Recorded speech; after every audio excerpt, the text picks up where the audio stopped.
அன்பானவர்களே, என்னை விசாரிக்க யாருமே இல்லைன்னு நினைக்கிறீங்களா? ஒரு தகப்பனார் ஒரு செல்ஃபோன் கடையில் போய் செல்ஃபோனை ரிப்பேர் பண்ணார். அதான் ரிப்பேர் பார்க்குறது கொடுத்துருக்கிறார். அவன் கடைக்காரன் வாங்கிட்டு ரிப்பேர் பார்க்குறதுக்கு ஒன்றுமே இல்லை, செல்ஃபோன் நல்லா இருக்குதேன்னா. இப்போ தகப்பனார் கேட்டாராம், எனக்கு யாரும் ஃபோன் பண்ணுறது இல்லையே. அவருக்கு அநேக பிள்ளைகள், ஒருத்தர் கூட தகப்பனுக்கு ஒரு நாள் ஃபோன் அடித்து விசாரிக்கிறது இல்லை. இன்றைக்கி உங்களை விசாரிக்க யாருமே இல்லாமல் இருக்கலாம். ஒரு பையன் அமெரிக்காவில் சம்பாதிக்க போய் தன்னுடைய தாயை தொடர்பு கொள்ளாமல் இருந்தான்.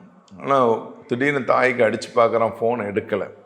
பல நாள் கழித்து அவன் தாயை தேடி அமெரிக்காவில் இருந்து இங்கே வந்தா, அவங்க ஒரு மாடி வீட்டில் தனியாக வசித்து கொண்டு இருந்தவர்கள் உள்ளேயே மறித்து எலும்பு கூடாய் இருந்தார்கள். நைட்டியும் எலும்பு கூட தான் இருந்துச்சு. வாட்ஸ்அப்பில் பார்த்துருப்பீங்க, செய்தியில் படிச்சிருப்பீங்க. உங்களை விசாரிக்கிறதுக்கு ஆள் இல்லாமல் இருக்கிறாங்களா? பைபிள் சொல்லுது, அவர் உங்களை விசாரிக்கிறவரானபடியா. இயேசு உங்களை விசாரிக்கிறார். ஒருவேளை மண்டே பெட்டிஷன் கலெக்டர் ஆஃபீஸில் போய் கொடுக்குறீங்க, இல்லை எஸ்பி ஆஃபீஸில் போய் பெட்டிஷன் கொடுக்குறீங்க, விசாரிக்கிறதுக்கு ஆள் இல்லை. ஆனால் இயேசு உங்களை விசாரிக்கிறார். அவர் உங்களை விசாரிக்கிறபடியால் உங்கள் கவலையெல்லாம் அவர் மேலே வச்சுருங்க. சரியா?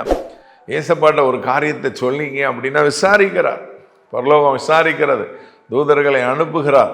நிச்சயமாக உங்கள் பிரச்சனைக்கு முடிவை கொண்டு வருவார். ஒரு பெரிய மாற்றத்தை தேவன் கொண்டு வருவார். God bless you.